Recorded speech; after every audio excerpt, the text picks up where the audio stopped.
Good morning and welcome to Rising. Oh, what a show we have for you today, this fine Tuesday morning, where I'm joined by Lindsey, per usual. Nice to see you, Lindsey. We kind of matched today. Do we? We kind of matched yesterday, actually. You didn't say anything. Oh, no. What did I? Both in, like, gray. Oh, You're wow. wearing that gray dress. It matches the dreary weather. We're over this dreary. coldness. It is dreary. It's rainy dark day. in here. We see nothing.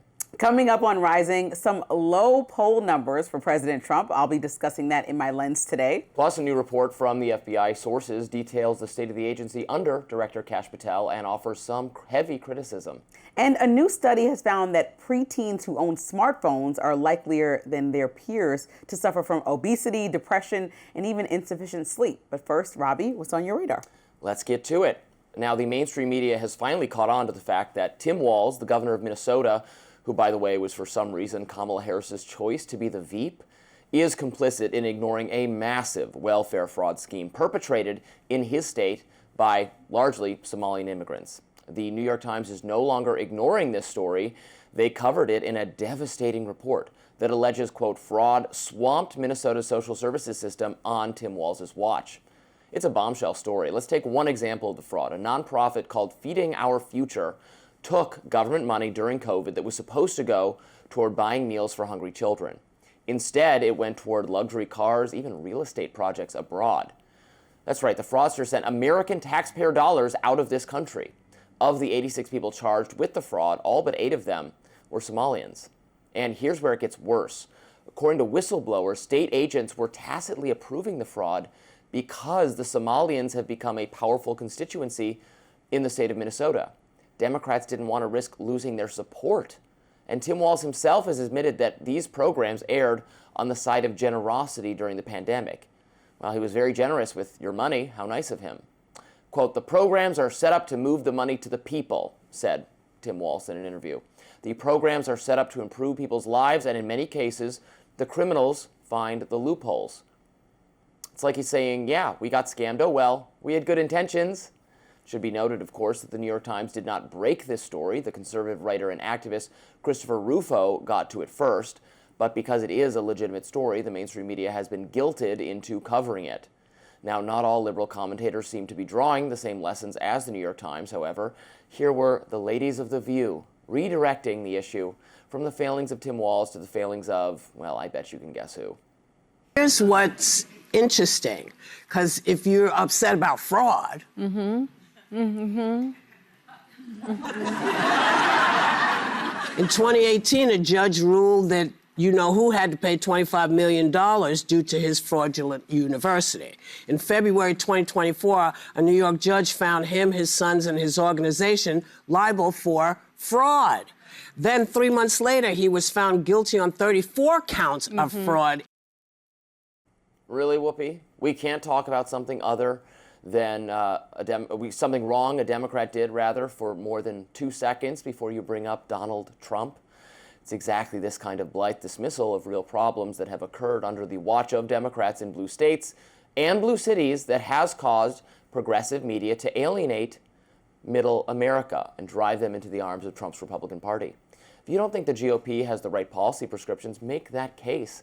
But don't try to make the case that Democrats like Tim Walz can be trusted to run a city or a state or the country at large. Massive welfare fraud is his record. He let it happen on his watch, and he's still making excuses for it. Progressive governance can't survive such massive failures.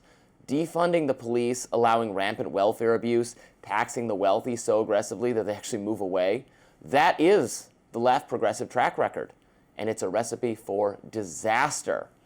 You were chucking along with Whoopi there. You know, it's so funny because you get so annoyed when Whoopi brings up Donald Trump in moments that are unnecessary, but Donald Trump brings up President Biden in moments that are always unnecessary, including every time there's a failure under his watch.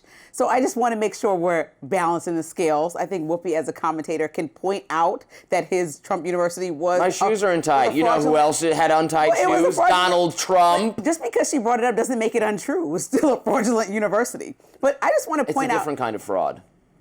Oh, we're comparing scales and levels of fraud. Either way. Yes, that is an example of the government deciding that a business arrangement between Trump Enterprises, and people that got scammed. No, let me finish. Okay. And private individuals that they got scammed. They willingly gave their money to Trump or Trump Enterprises for some purpose, and nobody made them do it, and they felt like they didn't get their money's worth. Boo-hoo. This is an example of money being stolen from the public, from taxpayers. That money is coercively collected by the government and then was given to people. Your money was taken and given to someone else for nefarious purposes. That's very different than a judge or a government agency deciding that a private transaction we make, they say is fraudulent. Fine, but I think we can bring it up. But It's let's stick real to the fraud point. versus fraud. Let's stick to the point. So. In Minnesota, what happened is egregious, right? There's millions of dollars that were used for causes that were supposed to go to homelessness and other things that just didn't go there. So that is the worst kind of person doing that, and anybody who did that should be charged with a crime. My bigger issue yesterday was that Minnesota has the largest population of Somali immigrants of any state in our country. We're talking about like 25,000 people. So you said 87 people minus 8 of them are actually not Somali that were part of this. So we're talking about, because I did the math, 0.25% of the Somalis in Minnesota are committing crimes. So does that mean that we should now be targeting the entire Somali immigrant population? Didn't say that. No, but the president is suggesting that. And so I want to point out for PPP fraud and paycheck fraud, because Walz did respond to this. He said he didn't respond in the moment, or he responded slowly because he was trying to hand out money like everybody in leadership was, both governors, mayors, and federal government during the time of the pandemic was rushing to try to get people help. That's why we have over $200 billion of these programs that have already been abused by both Americans and people across the board. It's not good. In 2017, for example, that's why I was against it from the beginning. Fine, I but said, don't do this. It happened. In 2017, 26 people from the Orthodox Jewish community in Lakewood, New Jersey, were arrested on charges, just like these Somali charges, of welfare and public assistance fraud. They scammed the system, all 26 of them. I don't think that we should Why are we isolate. calling out the Jews? We're not. I'm saying I don't think we should isolate. My point is right here. I don't think we should isolate the Orthodox Jewish community because 26 bad actors behaved badly in New Jersey. Just like I don't think we should isolate, like the president is doing, the Somali community because less than 80% of bad actors, which is 0.25% of the community there, are bad actors in a certain state, and so they should not be isolated from migrating. Okay, but I find it... And so I don't think we should target these attacks unless you agree that then we should look at New Jersey and say what's going on there. No, which is bad actors doing bad things that go in line with the $200 billion we're missing from these programs over the years since the pandemic, from both Americans that were committing fraudulent activities and people that were not American. These programs were flawed. We talk about that all the time, but don't point to one community and say we're going to retaliate against you when nothing was done to any other communities, and I can go on a list of other communities that have done different things. I don't think there should be retaliation against anyone who was not accused of or convicted of a crime. Yes. But Trump is talking about where people will be allowed to immigrate from in the future, which is perfectly valid in my view. Also, the relevancy here is that Tim Walz's government feared the political power of this constituency and then didn't want to punish the bad actors in their midst for fear of blowback from the broader Somali community. That's in the New York Times. Yeah, but that's not what Tim Walz is responding. New York Times says. Tim Walz can come speak for himself. He was on Sunday shows. I'm sure he's going to be on next Sunday shows. He said that since then he has created anti-fraud task forces. He said that he's ordered audits on all these people. So to say he's doing nothing and threw his hands up because he wanted these votes is reported by the New York Times. I'm assuming somebody on his team must have mentioned I can't believe he was this close to being the vice president. He literally is defending himself. And And just like the president made poor choices during the pandemic, both Biden and Trump, Tim Walz is saying, that wasn't my priority to get out fraud during that money in the first place. Thomas Massie, by the way, now number one enemy to Donald Trump. He voted against it. He was wise to do so, the CARES Act. That was a huge mistake. We've just took public money and threw it around. Well, there's over 3,000 different defendants that are in cases right now that are U.S. residents that have defrauded the system during the pandemic. So make sure that we're also looking at everybody, all 3,000 of them, saying, who are you related to? Let's punish them too. Because that's what you're saying, or that's what the president is saying by punishing the Somali community for these bad actors. No, he's saying there might not be as much immigration from Somalia. Yes, but he's not doing that for any other community, and this happened across the board, is what I'm telling you, for fact. A report from current and former FBI agents is slamming the Bureau's director, Kash Patel, in the hot seat. We'll be right back with that.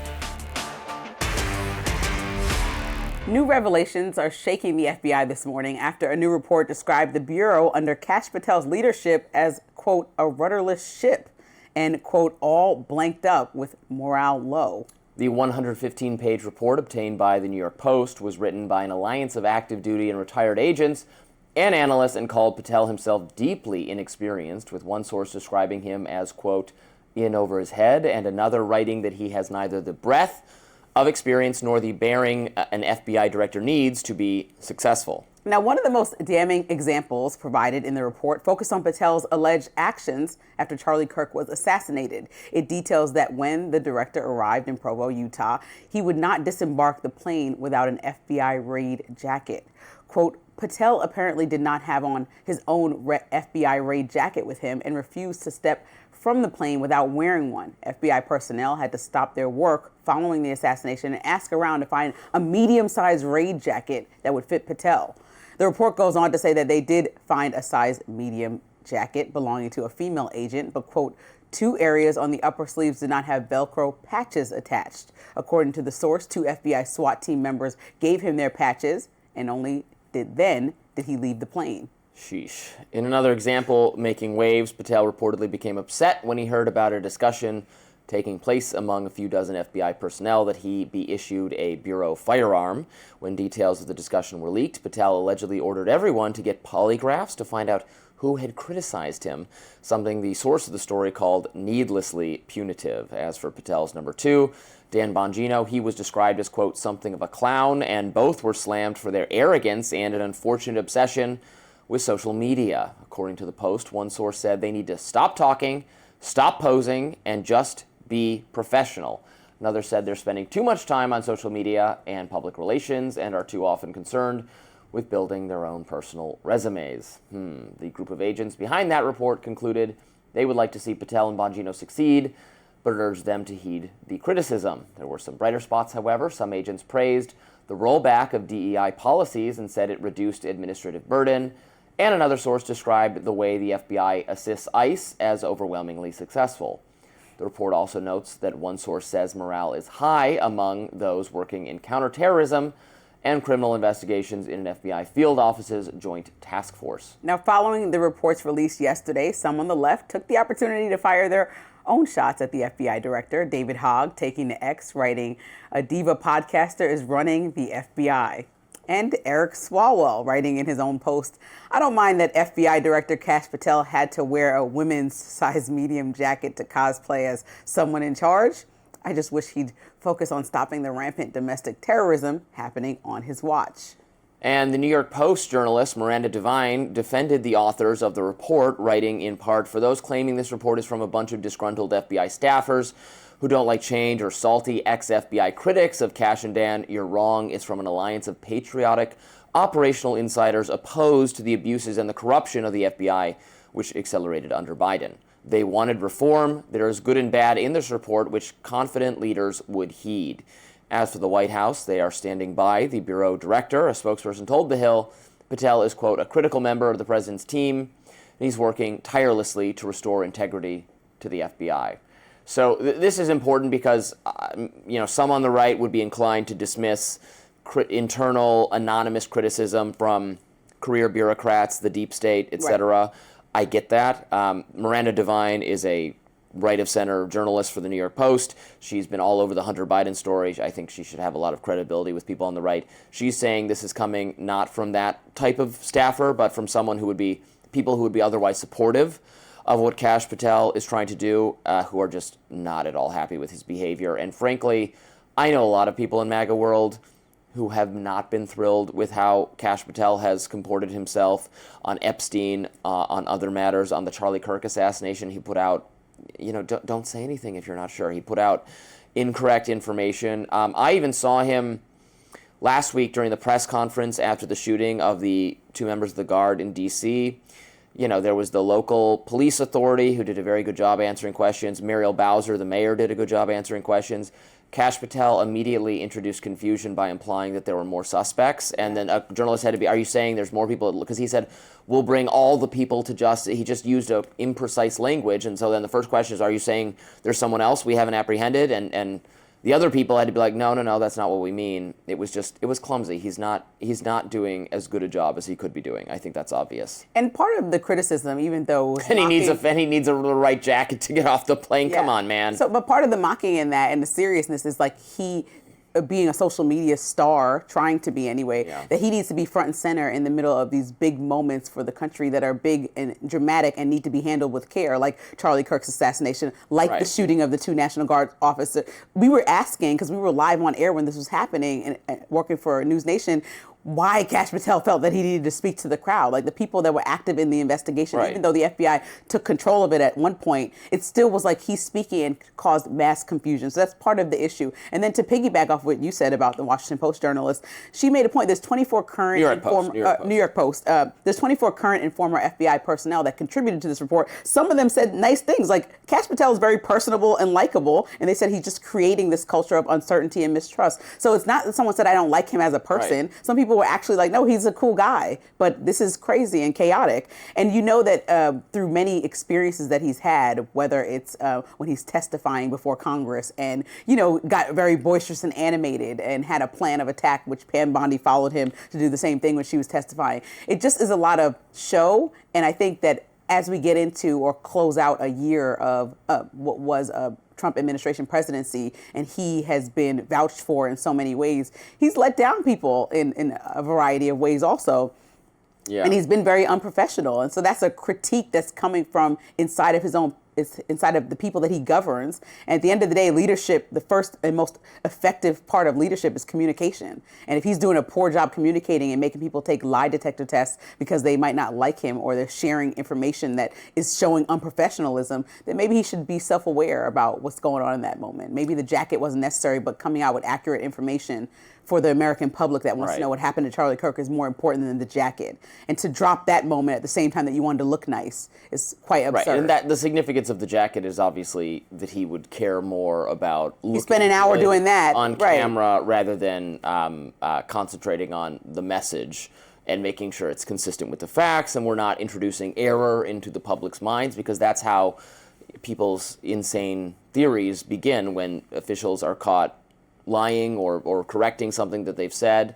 You know, I was really excited for Kash Patel because, frankly, more than a lot of the other choices, because he had articulated a vision for the FBI that I really thought was good in interviews that he'd done before taking the role. He wanted to shift away from a almost national security role for the FBI and have it be a law enforcement role.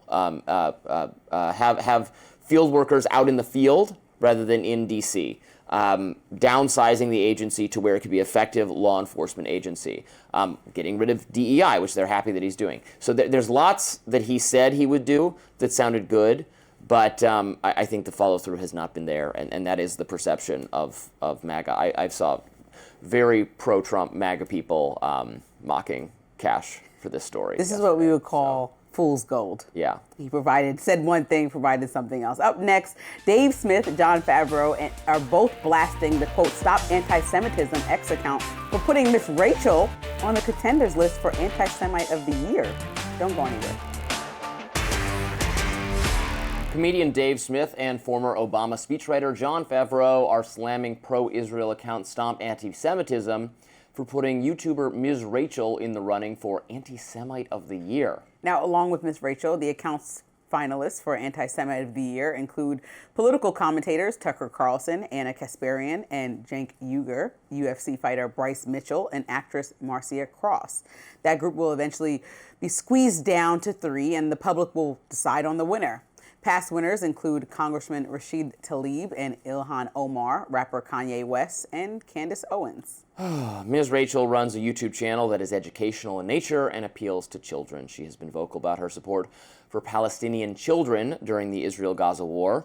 Dave Smith wrote on X, "Imagine thinking that attacking Ms. Rachel is a winning strategy. Yeah, guys, that ought to undo the collapse of support for Israel. Attack the nice lady who makes a children's show for the crime of feeling bad when Palestinian kids are slaughtered and maimed." And Favreau jumped in, writing, "This absolute garbage sets back the fight against anti-Semitism. What an embarrassment. No idea why anyone would take this account seriously." Stop Anti-Semitism defended putting Miss Rachel on the list, writing, since October 7th, Miss Rachel has pushed Hamas propaganda to millions, sharing debunked images, inflated casualty claims, and almost entirely ignoring Israeli child victims.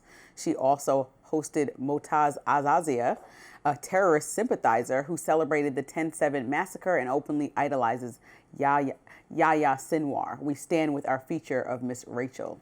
Aziza is a photographer who's been featured in outlets like CNN, CBS, and Time, but has been accused by pro-Israel watchdogs, the watchdog Honest Reporting, of celebrating the start of the Israel-Hamas war on October 7th. Okay, then put that person on the list. This is just becoming guilt by association.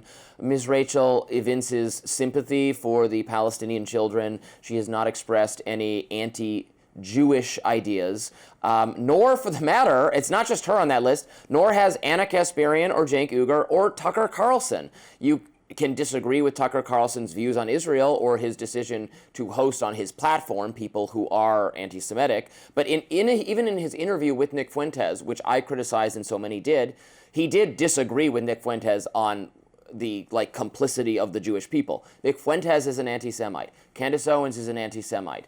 Kanye West is an anti-Semite. I have no disagreement with this group on the perniciousness of anti-Semitism, but they make it very easy. They are clearly conflating strong and possibly incorrect criticism of Israel with hatred of the Jewish people, which is anti-Semitism. These people are not anti-Semitic. They might have anti-Israel views. That is not the same thing as being anti-Semitic. It's not. It's not. And you lose credibility when you claim it is. Yeah, and I think as somebody with a 4-year-old, Miss Rachel in the early years was like the preschool teacher for all students. She's actually won awards and kind of blown out any ratings for children's programming out the water for Netflix. She started her own YouTube platform, and she literally brings positivity. And every time she talks about it, she said, this is not a controversial issue for me. If I see children dying at a rapid pace, and it's not, so, and every time, I hate the conversation that if you acknowledge the plight of one thing, that means you completely ignore the plight of another thing. That's actually just incorrect. She's acknowledging that in this conversation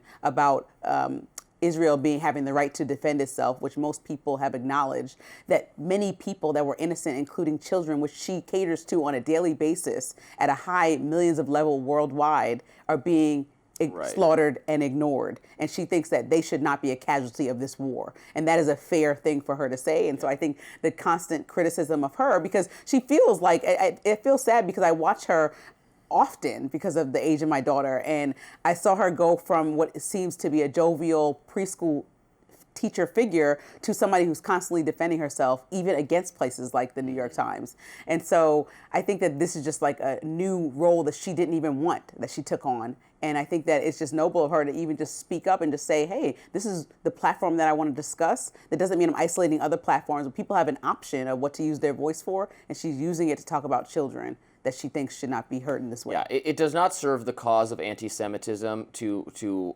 adopt the position that if you're going to say anything critical about Israel, shut up, or we're going to call you an anti-Semite. Is just is really bad PR for a noble cause that I support and that I am concerned is rising on both the right and left. Actual anti-Semitism. This list is not at all sufficient in my view. Now, things aren't looking great for President Trump as a new poll reveals historically bad approval ratings. I'll talk about that in my lens. All right, Lindsey, what's in your lens today? Let's talk about it. When you strip away the noise, polls don't vote, but people do. Sometimes the polls are loud enough that you can't help but lean in and listen. And right here, right now, they're screaming. Most recently, CNN's Harry Enton laid it out clearly. He walked through a historical bad Gallup poll for President Donald Trump, and his reaction said it all. I mean, it's a disaster if it holds towards the midterm elections. And I should note, of course, it's not alone. I mean, just take a look here. This is Gallup. This is the longest running poll. You know, Gallup has been conducting polls since my father was a kid. And my father was born in 1927, had me in the 60s. Look at this. In January, Donald Trump's net approval rating, not too bad, not too great. It was at -1 point, right within the margin of error, breaking even. But look at this now. -24 points, way down. We're talking about a drop of over 20 points. And he wasn't done there. He kept going straight into the historical comparisons that nobody wants attached to their presidency. I just put up the Republican presidents. But look, the only one who's worse for me, either among Republicans or Democrats at this point, his second term, is Richard Nixon. And of course, Richard Nixon had to wave adios amigos goodbye less than a year after this poll was taken. He was at minus 36 points. Trump at minus 24 points. That beats, or is worse, I should say, beats in the wrong direction. George W. Bush, minus 19 points. His Republican Party, of course, suffered major losses in the 2006 midterm elections. Dwight Eisenhower, plus 31 points. Donald Trump has never smelt that at all. Now, this is just the latest in a string of data points painting a picture the White House doesn't want framed. Falling approval, softening support inside the MAGA world, Democrats competitive in deep red places, and national polling averages showing Trump underwater across every major survey. In today's Tennessee special election, where Democrats are actually competitive in a district that's usually carried by Trump by a mile, is another flashing red light. If Democrats flip that seat, the ripple won't stay in Tennessee. Now the president has his own version of reality. He posted on Truth Social recently that he had the highest poll numbers of his political career. But many voters aren't feeling that high. They're feeling the high prices, though. They're feeling the impact of tariffs and aggressive ICE raids. And experts say Americans simply don't believe their living expenses match the administration's economic victory laps it's taking. Some of the most telling cracks are showing with the independent voters and Latino voters. A UC Berkeley survey found that 57% oppose deporting all immigrants here without legal status. Pew found that 71% of Latinos think the administration is doing too much on deportation. So where does that leave us? It leaves us with a country that's not just uneasy, it's fed up. And when Americans think you're doing a terrible job, that anger doesn't stay quiet. It shows up at the polls. So you love Enton and his reporting, and he bent down to the floor. Give him hell, Harry. He bent down to the floor and was like, this is the lowest since Nixon, who left office. So that's not really great for him. He hasn't seen the plus amount of points that we've seen other presidents like Reagan have. And the only person even close to him was Bush, who we know people thought was, people across the board didn't think that he was that great of a president when he was leaving. I remember it was kind of contentious. Now Democrats. And as I said, now it's like a 180. I don't know what happened. Democrats will love Trump under President J.D. Vance's reign. I think that's a foregone conclusion at this point. Look, there's no arguing with what the poll numbers show. The poll numbers show that the first year of Trump's second term has not gone well, and we know why that is. There's frustration about the state of the economy, inflation still being high, grocery prices still being high. Donald Trump has not done enough to assuage that wrongdoing and feels, in fact, evinces some disregard for it, some pretending that it's not a problem, which is the exact same thing that sunk Biden's presidency.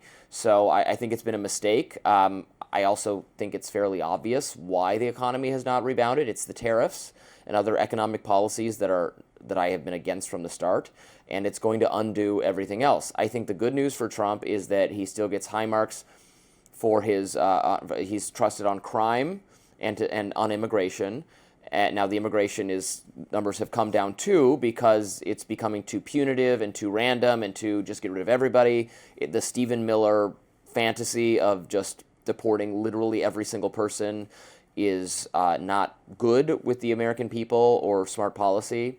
So if they would rein in the tariff policy, bring down the immigration policy a little bit, and continue being tough on crime and just good governance, they'll do fine in the midterms. But their eyes not on the ball right now. And I think when we look at what happened last month with the off-year elections and people calling it like a blue tsunami, even though some of those wins were expected, then we look to a race that President Trump is actually paying attention to and has mentioned in Tennessee, a congressional seat today, because it's kind of one of those off elections too, where Democrats weren't even competitive at all in that region, and they're actually eyeing that seat, which would change some things within Congress, which is uncomfortable, an early signal for that. So I guess we'll talk about this tomorrow, depending on what the outcome is. But that's one of the things where it should be an indication. If you didn't look at last month as what the American people are voting on, you can certainly look at today's election. We'll see how that goes. But the midterms are now closer than ever. Like we were talking about them earlier this year. We're like, we don't know what the strategy is. We don't know what people are doing. Marjorie Taylor Greene might be trying to protect or change what she wants to do in Congress. She's leaving. Yeah, she's leaving completely. And that's why I thought maybe her intention was to win in the midterms. But she seems like she just has disassociated from the party. So there's a larger She's conversation. taken a lot of flack recently for, and this is, I think this is a fair point.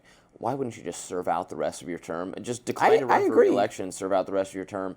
Some male conservative commentators criticized her on X and said that, and she responded by saying, "This is a sexist criticism." It's just, no, it's just saying, serve out the post. It's what? It's a couple more months. It's not that much of an ask, but that's neither here nor there. Yeah, and I think that the reason why she's leaving is because she felt personally attacked, or she used some language like a battered wife type of. So, well, no, she's saying that, and my point is like, that's the type of president that you voted for, right? You guys say that, not you guys, people who support President Trump say that he uses language that they align with, that he just gets straight to the point, right? He's a little more abrasive than most presidents, and that's okay with them. So if you supported all those antics and that toxic culture for all these years, you can't then be a part of it and say, woe is me, I'm a battered wife. I think that was kind of absurd. But nonetheless, I think that her exit from her, or vacating a position that was important for the Republican Party, is an indication that perhaps that under President Trump, the base is in more disarray than we're actually having a conversation about. And I think when Harry Enton, who I consider fair when it comes down to polling, and when he presents ideas, he's criticized Democrats and Republicans. He's the best. Yeah, he points to it and he's like, this is absolutely a signal for every single president historically on this list. President Trump should listen up. It's kind of like when we're still having conversation about foreign affairs and Venezuela is on the top of our list as opposed to domestic affairs. And I bring that up considerably because people are yearning, both even liberal people that expected that maybe the economy would get better, or independents that weren't all MAGA that just expected the economy to get better, are feeling completely let down. He has to reckon for what he promised that's not being delivered. Yeah, I mean, I agree with that. We can, I mean, the people are making the criticism that he's too focused on foreign policy. Okay, but foreign policy is a major job of the president, however. Really, that's where the president historically has most leeway to do policy the way he wants, and Congress should be taking more action to manage the domestic policies of the United States, where Trump negotiates these historic peace deals, tries to bring peace to Europe, tries to bring peace to the Middle East. I'm not sure what's going on. Tries to cause wars in Venezuela. Well, yeah. The idea of that war being to liberate Venezuela from an autocratic dictator who's immiserated his people and plundered from them. Now, I think Congress should declare war if that's what we're going to do. It shouldn't just be at Trump's discretion. The anti-war president, the America First president declaring war. I just want to make sure that we're putting it all in a box from what's promised. Congress will delivered. Declare war. No, he would have to suggest it and have the dialogue with Congress. He doesn't have to suggest it. Congress can. Congress doesn't want to go to war. They're all confused about what's happening in Venezuela. Well, he needs on both to sides of the aisle. He's going to do it. Well, then he would start the conversation. He wants to go to war. The anti-war president. So that's why his policies are not aligning with what he campaigned. I mean, the opposition leader, they want to make the president just won the Nobel Peace Prize. So there is the idea is to not have war by ousting this person, is the thinking. Start war first and then hopefully get the Nobel Peace Prize. I don't know if it's a good idea or not. Next up, some of the biggest social media platforms are under fire after new reports suggest they tried to downplay the addictive nature of their apps. Stay with us. New court filings show many in the tech industry may in fact know just how addictive their products actually are. According to a report from the New York Post, some employees at Meta, which owns Facebook, Instagram, and WhatsApp, seemingly conceded that the platforms were a potential risk, especially to kids, with one of Meta's own researchers writing in an internal chat, quote, "Oh my gosh, y'all, Instagram is a drug," with another Meta employee allegedly responding, "We're basically pushers." Later in the court filings, when presented with an internal review about how the app was getting kids hooked with dopamine hits, Instagram chief Adam Mosseri reportedly, quote, "freaked out and didn't want to hear it." Those court filings were part of a suit brought by a coalition of U.S. state attorneys general, school districts, and parents, not just against Meta, but also targeting YouTube, TikTok, and also Snapchat. Now, a Meta spokesperson has said they disagree with the allegations in the suit and said that it relies on, quote, cherry-picked quotes and misinformed opinions to present a deliberately misleading picture. But it comes as a new study out of the University of Pennsylvania shows that smartphones are likely to lead to worse health among kids. The study finds that kids who owned a smartphone at age 12 are 31% more likely to have depression, 40% more likely to be obese, and 62% more likely to have insufficient sleep every night compared to their peers who didn't have smartphones. The study also found that the kids who had smartphones were also more likely to be female, Black, or Hispanic, and from lower income households. I remain in the very skeptical camp of this, the totally other side of this. I think there's so much moral panic at play here that regulators and censors want to inspire fear about this product because they aspire to have more control over the narrative and over sources of information. Look, anything done in excess can be unhealthy for you. If kids were glued to their televisions all day, if they were playing, in my day it was Game Boy, if you're playing Game Boy in the middle of class rather than listening to your teacher, well, of course your grades are going to suffer. Of course your mental health is going to suffer if you're just staring at a screen all hours of the day and all night and you're not going to get any sleep. That's true. That doesn't mean the product itself is harmful in the same way that, like, you know, they compare now smartphones to cigarettes. Cigarettes have killed millions of people because it has a carcinogen in it. Has Instagram actually killed anyone? I mean, this is a ridiculous comparison, especially because the upsides of these platforms, YouTube, TikTok, our shows on YouTube, sources of information are on these platforms. It's how young people get information, and it's not constrained by what the government wants. So I remain, look, if you don't want to have them, I agree, they should not be in classrooms, obviously. Who was saying they belong in classrooms? No one was making that argument. Fine, get them out of classrooms. Schools should make that decision, I agree with them. Parents should have ways to, should practice limiting at what age their kids get smartphones and how, you know, ban them from the kitchen table and from bedrooms after 10 p.m. I support that. It doesn't mean the product is the same as cigarettes. It's absurd to pretend otherwise. That's my view. I'm on the entirely different side of this conversation. I totally disagree with you. I think that the difference between like a Game Boy or any of the pocket games that we had growing up is that they didn't have built-in technology to attract dopamine every time somebody gives you some type of validation for liking or commenting or incentivizing, like even when you get to your level that you are on X making money from, it incentivizes you to keep going. You talk about these bad international actors that are incentivized by more engagement to keep going. So imagine when a kid whose brain is not fully developed playing in that Maybe world. Maybe for you, I'd rather spend a couple hours on Game Boy than on Instagram. Well, there's not, kids aren't. So I have a stepchild. No, girls aren't. No, kids are, I'm saying, on these social apps. Yeah. I actually have firsthand experience with it because I have a 4-year-old who I don't let use the iPad unless we're traveling. I would and not. I have a I think that's a 14-year-old smart choice. stepdaughter Yeah. that uses the phone often, and it's been a source of friction when you bring some of the stuff that happens on the phone to schools. And so I know that parents actually have bring them to this schools. dialogue. I agree. No, they bring the drama from the phones that happens on the weekends and things to schools. That's what I'm saying. The stuff that happens there. But teenage girls are going to bring drama everywhere because they're teenage You're girls. saying that, but there's actual, so I don't go by subscribing to the book of Robby. I subscribe to psychologists and studies that have shown that there are mental health effects for students using smartphones. And so when I read stuff like that, and I'm assuming, I don't want to overspeak, but I'm way more involved in understanding the effects of these things since I'm parenting children, that this is something that should be concerned about. I don't think that it's think it's a governmental thing, and I have the autonomy and the access to not give it to my kid all the time. But there are we're not disagreeing, right? So we're not disagreeing because I have the access. But when you talk about in this study who was most affected, this is Latino, Black communities, and so a lot of times some more than the norm in society of other communities are disproportionately affected by parents not being accessing the home 24/7. So if their kid gets home at 3, perhaps they're in after-school programs and they're getting a school iPad or they're using their friend's iPad at school whose parents send them also to the program with a phone. And so now you have all these other things that are affecting how much your kid is using a tablet because you need the help and resources to watch your kid because you're working and don't have the capacity to be as autonomous, let's say, as somebody like me who could say, no, put the thing down.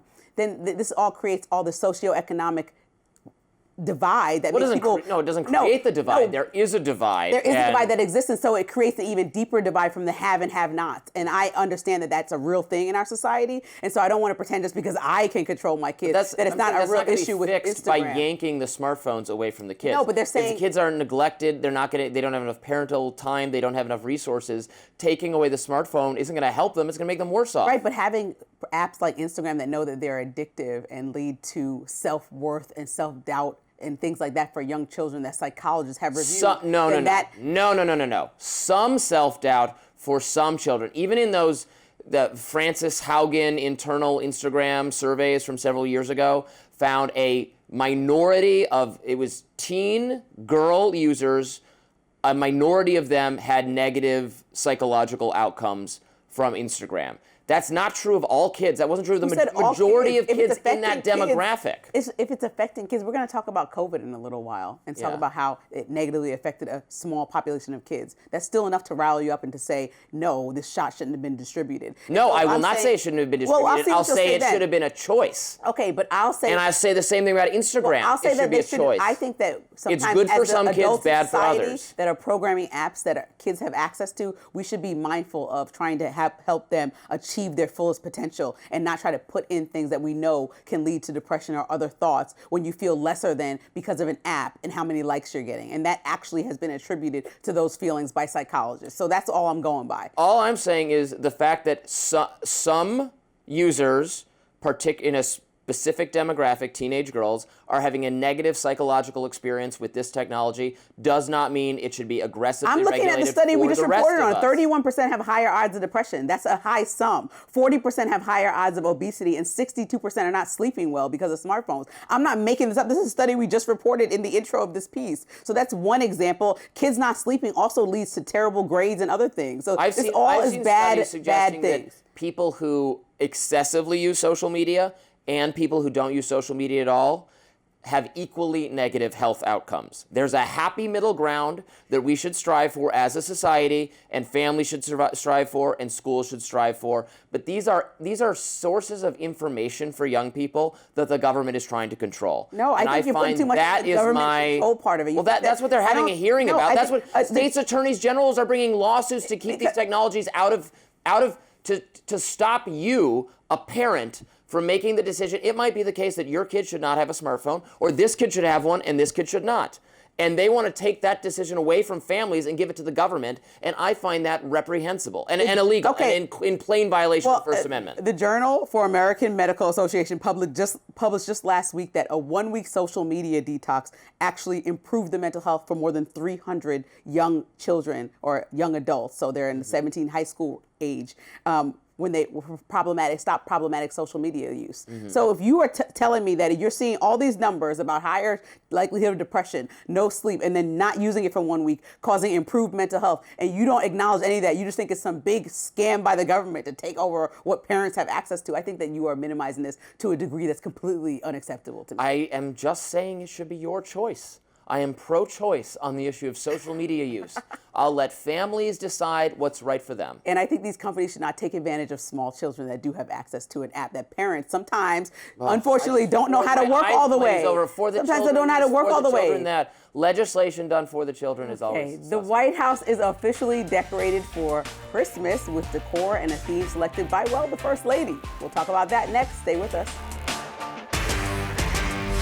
The White House is ringing in the holiday season. First Lady Melania Trump unveiled Christmas decorations for her family's first December back at the White House since 2020. This year, her theme is Home is Where the Heart Is. With more than, oh, that's you, Robby. I'm reading your line. No problem. With more than 51 Christmas trees, 75 wreaths, 25,000 feet of ribbon, 2,000 strands of lights, and more than 120 pounds of gingerbread, the White House decorations were selected by Mrs. Trump to honor the heart of America, according to the White House. The First Lady told Fox News, Home is Where the Heart Is resonates deeply with her, especially as I navigate, quote, the joys, challenges, and frequent motion that comes with motherhood and business.